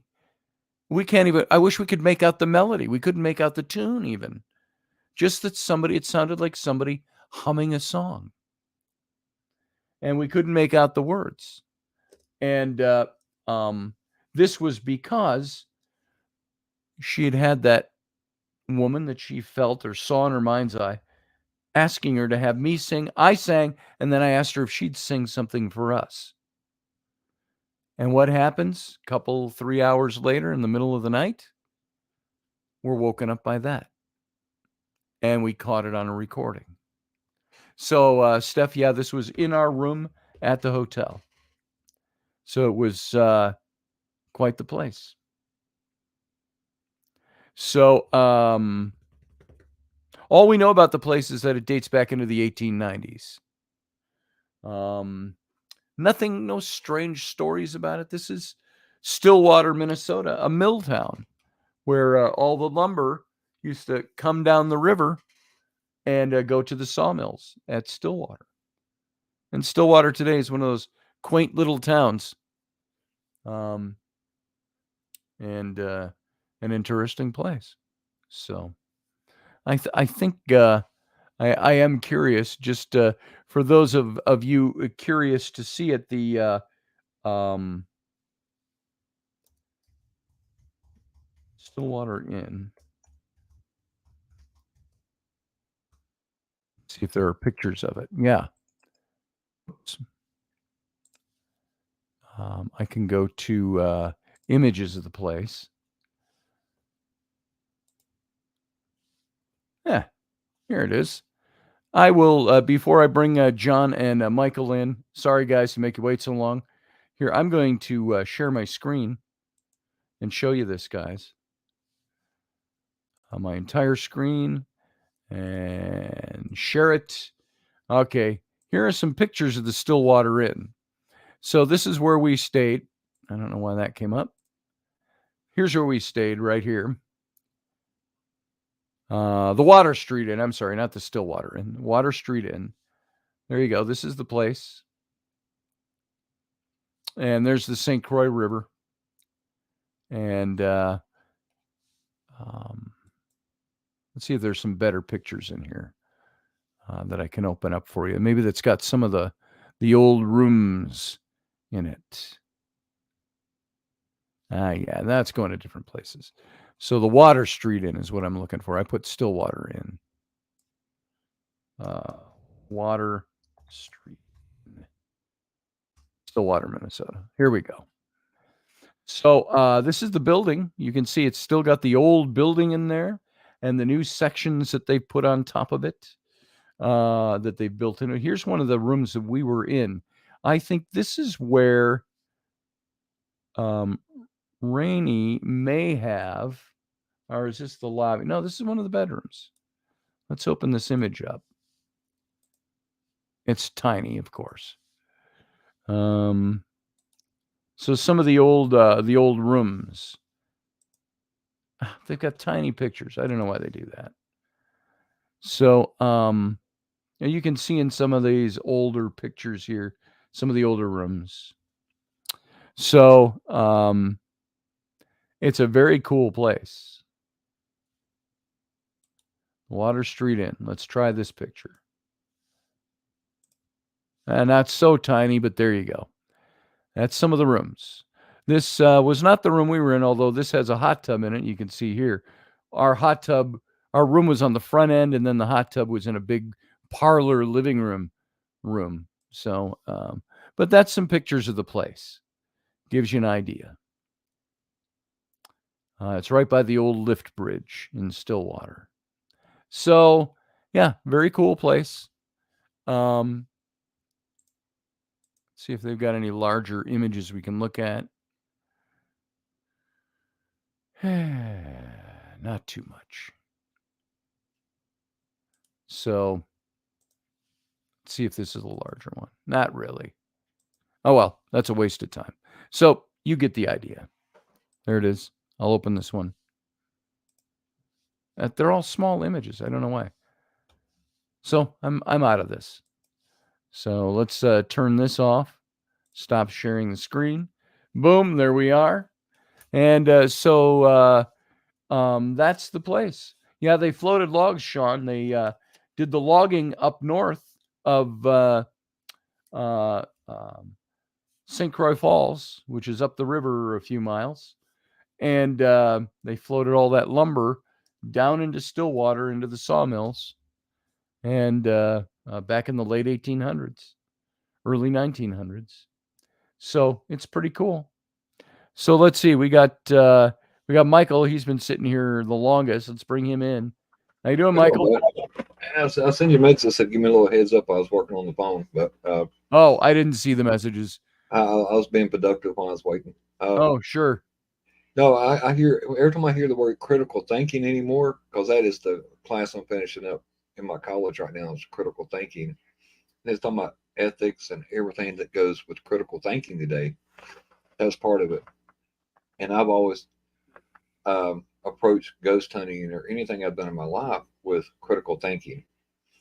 Is it a tree blowing against the window? Is the floor creaking because it's old? See, I tend to think though that sometimes we use critical thinking to come up with creative excuses. Yep. I'm a critical thinker. It might have been a tree scraping on it might have been a ghost. It might have been a spirit. It might have been something a squirrel. Unexplainable. Yeah, that's my go-to anymore. Squirrels. It's squirrels playing in the attic. Groundhogs, raccoons. But no, I have seen a lot of things that critical thinking could not rule things out. And I tell them, had a guy tell me, he said, I approach everything as a skeptic. Yeah. So don't ask that. And you kind of paint yourself into a corner if you're going to disbelieve from like he's talking about the atheists, they don't believe in nothing. They're very painted in for a belief system. Yeah. But Halloween, All Hallows Eve is coming up, and that's when the veil, when you go in to like ancient things, that's when the veil is supposed to be the thinnest between the realms. Yeah. What does they say? As it is above, so is it below, or something. It's like that. So yeah, I did that. This is why it's my favorite time of the year. I got some things at Spirit Halloween I got to send over, and but I think he's talking about the logs and the floating. There's, the one thing that Einstein said, and people can take it for what it is. He said the one thing that can never be created or destroyed was energy. So if it was an old mining town or logging town, the guy might have just had a payday. He might have Sure. just been happy. He might have been humming to see a woman of the evening come to his room. He might have just been extremely happy. Mechanics says the log driver's waltz. That's what she was humming. Now, did you hear that, or are you just having fun with it, Mechanics? I don't know that song off the top of my head. No. Are you saying you heard that, or just having fun with it? I'd be curious to know. Yeah, So, I didn't know there was a such thing, but like I said, you never know unless you go digging into it. And like I said, I have heard a lot of things through EVPs and everything that you can't explain. It's like you said, I've heard "get out," and you've heard sure. the whole "fu" bomb. You know what I'm saying? Yep. Say, hey, you want to come speak into my mic? Fuck you. He's like, hey, I ain't doing nothing for free. I get paid. That night, Rainey and I, we didn't get a lot for EVPs, but we got a woman singing for 4 minutes. Yeah. I mean, that's that to me is a great experience. Yeah. And so, and I got to tell you, could it have been something else? Maybe. But we checked all possibilities. yeah. So, and it's like I like to tell people, Trust me, we aren't rubes. We weren't born yesterday and fall fresh off the paranormal turnip truck. No. We've been around the block for 20 years together doing this stuff, Rainey and I. And we're not duped too easily. You hear that even when we're hearing it, Rainey's thinking it's a band playing somewhere. Yeah. And so we went down the hall to check. We're out in our underwear out in the hallway, walking down the hallway, Hey, it happens. trying to find out if it was a band playing. So, hey, we got Michael here. I don't know if John is here or if he stepped away because I only see his blank screen. Well, let's bring Captain Barbados in. Yeah, right. Good night, How you doing, everybody. Matthew? Well, I'm not too bad. I had a bit of a bad headache today, but at least I feel some improvement. So I'm glad about that. Uncle John's mic's muted. Yeah. So what's So, on your mind tonight? Do you have something to add to all of this excitement? Well, I find that the conversation was quite stimulating because it's a topic that should be discussed a lot more too. Because although we can't always see everything with the physical eye, there is more to the universe than what we can see with visible light. So, and even the Bible tends to allude to topics even about ghosts, because even the Bible has a story of Samuel's ghost appearing to Saul when he went to beat him and all that stuff. Bible, even people who are Bible believers that want to discount ghosts. Remember, the Bible is full of ghost stories. And it was something that they were very well acquainted with. Yeah. Yeah, because I heard a theory that they were saying that when the disciples thought that Jesus was a ghost walking in the water, there was some theory back then, but it may have caused the disciples to be panicked because they thought that they would have saw probably an apparition of a person who had drowned at sea or something like that in a shipwreck. Yeah. That's why they thought Jesus would have been a ghost or something like that. Yeah. Yes. Yeah. So anyway, we're going to start doing a little bit more because my sons now want to get into ghost hunting, and we've not taken them. And so we're going to try to do that with our kids. So our older kids, not so much the younger kids. Yeah. So, so we're going to be doing a little bit more. And maybe for this program, for those of you who watch this show, and over on the Patreon page, we'll probably throw up a little bit more of that. So you can see some of the evidence that we pick up. And we've gotten a lot of evidence. So, I've done this for a long time, and like I said, I picked up a lot of things. But what really gets me, the same way with like Bigfooting and all this, you have the people who saw a Bigfoot behind every tree, right? A Loch Ness in every lake, and you see the people that see a ghost behind every shadow of the door. And I told them, I said, y'all are hurting our field. You're like, oh no, no, no. The more evidence you can pile on and make people believe, I'm thinking, Yeah. you're fabricating your evidence. You're not helping the field. Yeah. And it turns me into the devil's advocate quite a bit. And I don't like it. Everybody knows me. I'm so Sure. easy to get along with. It's scary. But that's what I'm saying. But when he come up and said that could be the log pusher's waltz or something like that, I never knew they had one. I didn't either. I'm sure it would probably maybe, like I say, I don't know mechanics if you're making fun of it a little bit, which is just fine, or if that's something that might have existed during the day.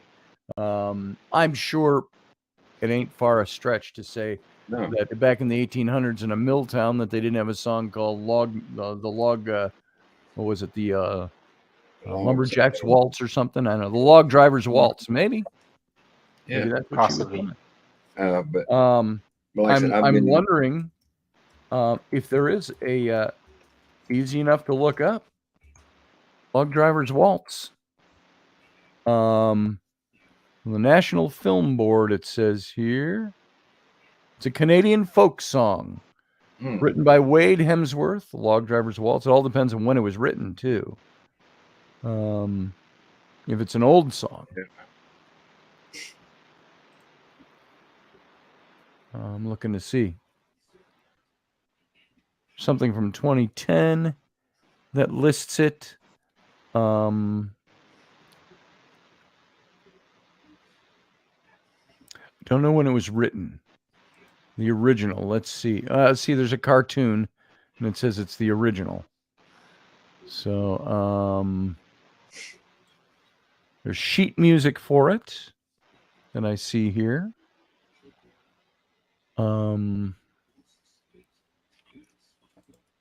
Let's see what we got. There's a video. Yeah. It's a YouTube video.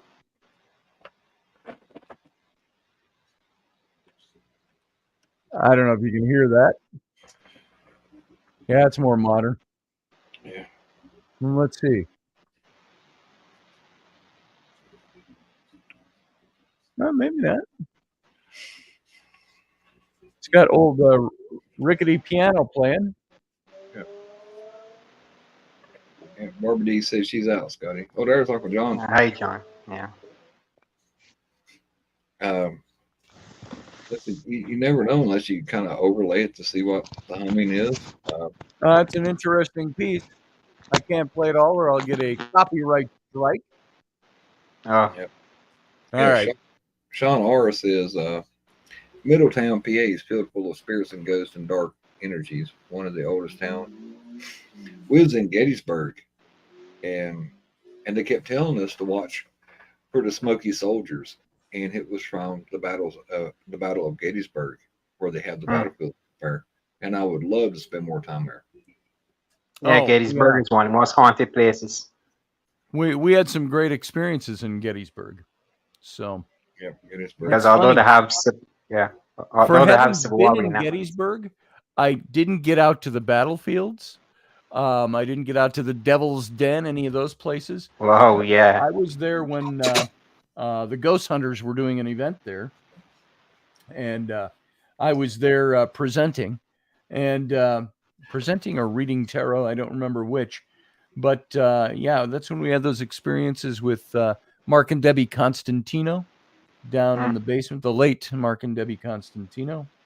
Tragic end to them a few years ago, but good friends. And we had that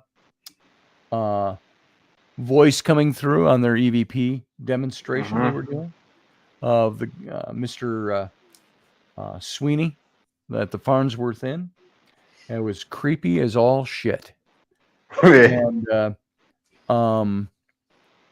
Uncle John is back. Let me bring him in. Yeah, he was off. There's Uncle John. And yeah, that was the one where Adam Bly was with us, and I had Aaron Sagers with me. I was the editor-in-chief of the magazine for Ghost Hunters, and he was working with me on the magazine.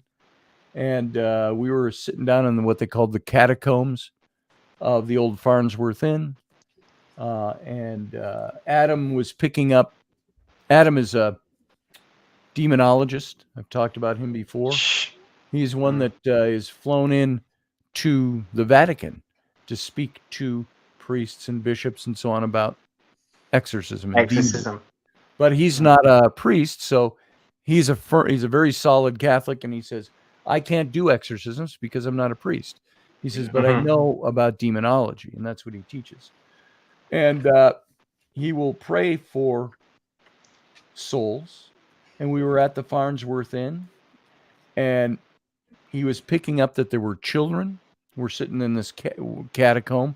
They had it off the finished basement through a fire door and a second fire door in the back of a broom closet that got you into the catacomb. And we were sitting in there, and he was picking up. He said, there's somebody really nasty down here. And he just says into the darkness, Adam says, you have to go away. He says, you cannot be here. I'm going to pray for these children later tonight, because he's picking up all kinds of children.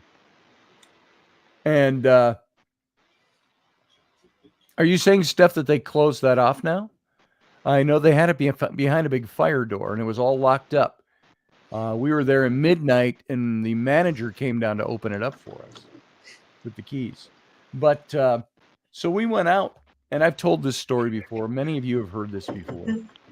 But when we came out, it was Mark and Debbie Constantino were doing a EVP demo for about 10 or 12 people down in the basement there. They had all their equipment set up.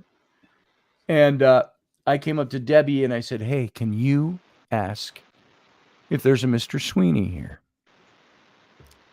And yeah, I'll do that. So Adam and Aaron and I are standing in the back of the room. And she says, Scotty wanted me to ask for a Mr. Sweeney. So let's do a little experiment. She turns on all the recording equipment.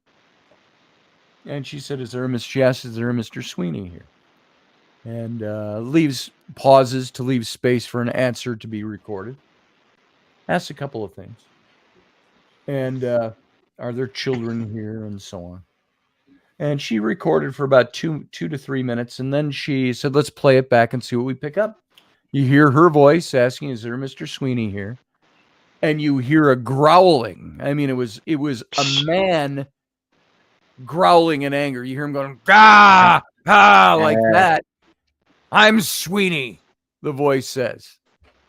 And had I not been there, and I've said this before, had I not been there, I might listen to somebody's story about it and go, bullshit. But I was there, and I heard it. Adam looks at me. I look at him, and then the voice says, Adam Bly, calls out his name on the tape. Don't you fucking tell me what to do. And I don't know if it was that coherent, but that was what came up. And Adam looks at me, his eyebrows go up. He goes, oh, you didn't sound too happy. And he stayed there the rest of that night to pray for the souls of people that he felt were trapped there. And and in this with Sweeney, you start hearing children's voices on the tape. You hear Debbie asks another question, and you hear children. They're crying, and one of them says, save us from the Father. And because it was said that Sweeney impregnated his own daughters and then took the kids and killed them and buried them in the walls in what is the catacomb. Yeah. And this was all verified by his wife, documented by the county after his death. And so you hear these children's voices, save us, crying, and you hear that same "gah, ah," and it wasn't like an animal growl; it was like a man doing that. Like he was. And then the recording ended, and there was a woman that was in the group there for the demo, started crying. Another woman said somebody just pulled her hair. She got upset, so everybody got up and left, except Mark and Debbie and Adam and I and Aaron. And so it was an interesting experience in the basement of the Farnsworth house in Gettysburg. And that's one of the houses where up in the attic, there's a low window that's equal, the bottom of the window is equal to the floor in the attic, where there had been several snipers up there that had been killed. And the outside of the house is still, it's brick. It's still pockmarked with all the musket balls, stuff like Bullet that. holes. So bullets and stuff. And so, Where's the Amityville Very Horror House at? Is that Pennsylvania or is that New York? where? Amityville Horror is our house. Is that New York or is that? Amityville? Oh, that's New York, Connecticut, or is it New York State? Don't remember off the top of my head. Because like I said, Steph says one of her friends is now the assistant manager at the Jenny Wade House. Mhm. Yeah, Jenny Wayne. I heard of her. She Yeah, got that- killed during the Millie Civil War. Yeah. She got shot in her house. Yeah. Yes, Amityville. yes. I've heard people say that they've seen apparitions of her in that way, that in. Oh, Steph says they've closed off that spot in the basement at the Farnsworth house. There's another Locked place up. too. They In don't want anybody going down there. Yeah, it was locked up when we were there. You couldn't get in. We actually had one of the women, young woman, who worked at the Farnsworth house. She was dressed in a, antebellum, I guess antebellum Southern, but Civil War era dress. And she actually walked me and Aaron outside. And she said, "Come here, I have to talk to you." And it was after closing. She walked us outside onto the front sidewalk, off the property. And she said, "I can't talk about this on the property." She said, "Because they will make their displeasure known to me." Me speaking of the spirits. And she was talking about, she was the one that told us these stories. And she asked if we asked if she could get the manager to come down and open up that catacomb. Oh, and that's, by the way, my one brief meeting with Lorraine Warren. There was apparently some other event going on at Gettysburg when we were having this event. And I think it was with Chad Kalick. And he had Lorraine Warren there to speak. And we were at the Farnsworth house, and we had to go around to the cellar door or something. And so we went through this other courtyard of the house next door to get around to it. And Chad was there. And I said, "Chad, we just need to pass through." And he goes, "Go ahead, man." And we walked by, and the special guest was Lorraine Warren. And she was right there. And I go, and we're almost running to get through to the back door. And I stop and I go, "Why, hello." Because it was Lorraine Warren. And she goes, "Why, hello." And this was back in 2010, I think it was. So Ed had already died, but she was still living. And she smiled, very pretty smile. "Well, hello." And I said, "Well, hello. I wish I had time to talk with you." I said, "But I've got to run." And she said, "Well, you have fun." And that was it. That was my encounter with Lorraine Warren. So Okay. if you guys don't know who Lorraine Warren is, Ed and Lorraine Warren, they were the first people, ghost investigators, psychic, into the Amityville house back in 1972. And that's what they did for a living. Steph said she met Lorraine and Ed multiple times. They do speaking engagements in your town all the time. That's cool, Steph. Yeah. And Steph, she did some ghost hunting there, I think, before she passed away. But she was there with Chad Kalick, I believe. I believe it was Chad had an event that same weekend. So as the ghost hunter. There's another building in Gettysburg, near Gettysburg College area. They had a principal 150 years ago in Gettysburg called Rosa Carmichael. I think that was her name. She was not a good lady. She was very, very, very strict. And that a boy that he was trying to get away from her. Apparently, these two ladies that they were inside their home heard a knock on the door, and the boy came in and he told them about the principal. And so when the principal came to find out where the boy was, they took the boy and brought him outside and put him out on the balcony ledge and then shut the window. But it was frigid temperatures. It was below zero, and he unfortunately was out there until the principal left, and when they came back to see if they could find the boy, all I could find was his footprints, but I couldn't find him anymore. And as apparitions of this boy appeared on the window with phrases like "help me," and they hear songs, and they call him the mysterious blue boy and so on. So, yeah, What some was heavy stuff there, boy. what was Steph the said oh, that she was touched up in the attic at the Farnsworth house. It was a slow caress on my leg, she said, but I told the spirit it could touch me.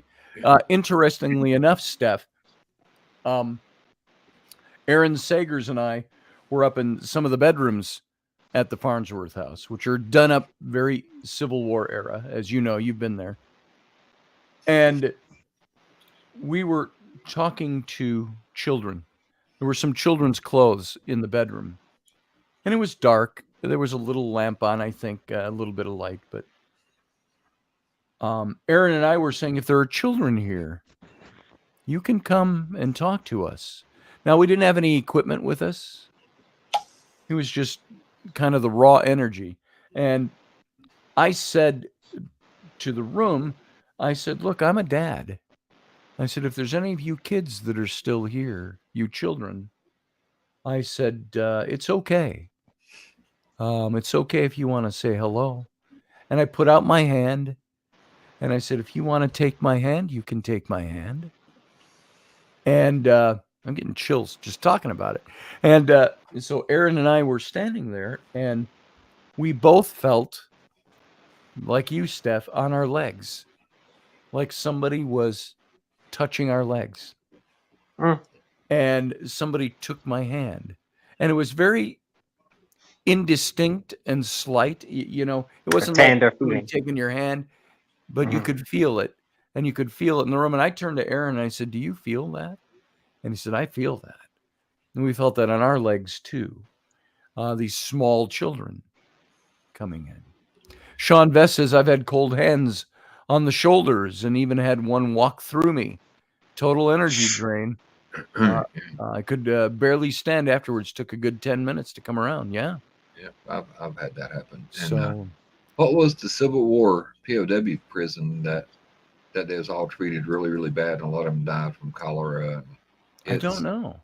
It's There was one at Fort Mifflin, but was that's up in Pennsylvania, Mifflin? There was one. Steph, have you been to Fort Mifflin? I think that's the American War of Independence time. Fort Mifflin, it might have been. So. I think Mifflin was there during the Revolutionary War. This is, I don't know about Civil War. Andersonville. Usable fort. Andersonville, that's what it's called. Andersonville. Yep. And I know our own Fort Snelling up here in Minnesota. So very far away from Revolutionary War era, far away from Civil War, it seems. But here in Minneapolis, Minnesota, we've got that fort. I've talked about it before when I've talked about the aftermath of the Dakota Wars up here in 1862, where they had an internment camp for the Dakota, the Native Americans there. And you can still go see the site, although they haven't marked it off. It's in the woods down below the fort on the river. That's where we had our experiences there, recorded voices and so on. But that fort was built in 1820. And so there was activity that took place there during the Civil War. It was an active fort all the way up through, I think, the Korean War. Right through. Now it's a landmark, and it's a place you can go visit. There's reenacting there and so on. Steph is investigating the Conjuring House on Sunday night.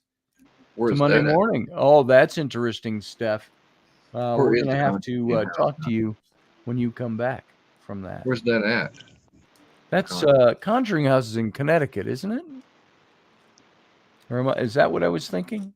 Where's the Conjuring? All of them states are really, really small and close together. Yeah. Here, if I want to drive, and that's like somebody told me the other day. They said, "Oh, how you and Ken are both in the same state?" I said, "Yeah, but we're 7 hours apart." Yeah. And it's like, oh, I know it was Oh, Carlene's like, I'm moving to Prince George County. I'll bring down the stuff to you to send to Wendy that I got her. She said, what am I, an hour or so away? I said, no, honey, you're about 5-6 hours away. Prince George County is totally on the other side. In Rhode Island Yeah, is Rhode Island. Conjuring House. Rhode Island is a little bitty. Little bitty state. Yeah. Mhm. Isn't that where the Mount Washington Hotel is? And yes, to Fort Mifflin too, she says. She's been there. Yeah. She said something about her YouTube channel. Does she have a ghost hunting YouTube channel or something that she wants to put out? Steph, we can click on her image and you can get to her channel, I think. Let's see. Nope. I can put her in a timeout, but I can't get to her channel. Nope. That's Steph, we can look you up. It's under Steph Cuervo Queen. We'll find it. Because I know Wicked Women comes back Sunday, then Robertson comes back Tuesday. Yep. And that's the only way we grow our channels is supporting them. That's right. Family Guy State. Family Guy State. There you go, Sean. It's a giggity. Yeah. Well, guys, it's 11 o'clock. And it's 12 o'clock my time. Yeah, it's 11 o'clock, 12 o'clock out there. Yeah, and so, Uncle John, we didn't hear much from you tonight. You're there, though. Your presence is here. Yeah. You feeling all right? You ain't sickly on us, are you? Scotty, maybe you remember the location. Uncle Dave was in England or maybe Scotland in a catacomb, and they were talking about children, a specific child. Queen Mary's Close. There we go. In Edinburgh. So, and they said sometimes she makes her presence known, and Dave goes, "She's here by me." And his pant leg was pulled out away from his leg like a fist had the clothing. And his hands were nowhere near it. Yep.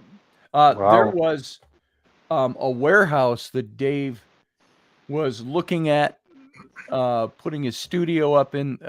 God, this is 15 years ago. And Rainey and I went with him to look over this space. And there's a big freight elevator. There wasn't a regular elevator. We went up to the second or the third floor of this big open warehouse space.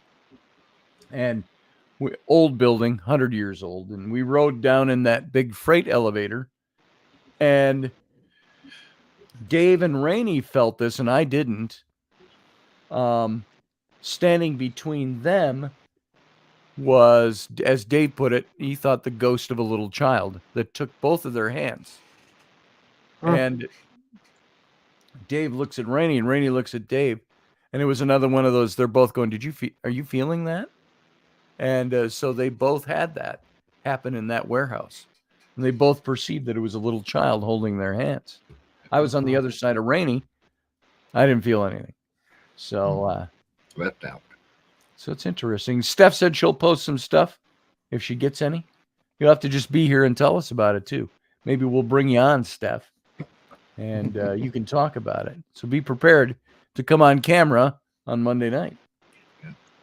And unless you're too tired from staying up all night, we'll have to make it Wednesday or next Friday. We'll see what works best for you.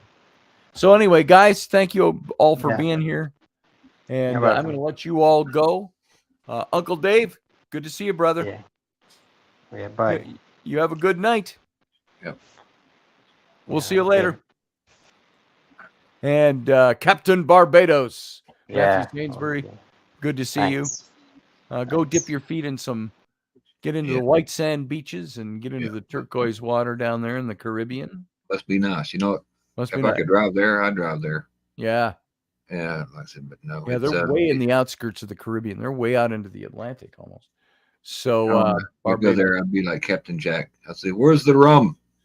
Where's the rum? Where's the rum?" Yeah. Said, and so, Michael, said, I'm gonna let you go. The rum. Oh. You burn it. But remember what was he saying when she took all the rum and burned it to signal the ship? But you burnt the rum. Yeah. Yeah. If you're gonna be left on an island, what did they call that? What's the word for that? when the Marooned. You marooned on on an island. with If turtles. you got nothing else, you better have the rum. So, Better have the room. That's it. all right, Michael, you have a good night. Talk to you later, brother. All right, and everybody else, I want to thank you for being here. Thanks for being part of the show. Thanks for being part of the Captain's Cabin. We'll do, what is it? It's Friday. We'll do a show on Sunday morning. Now, remember, Sunday mornings, it's at 9 a.m. Central, 10 a.m. Eastern.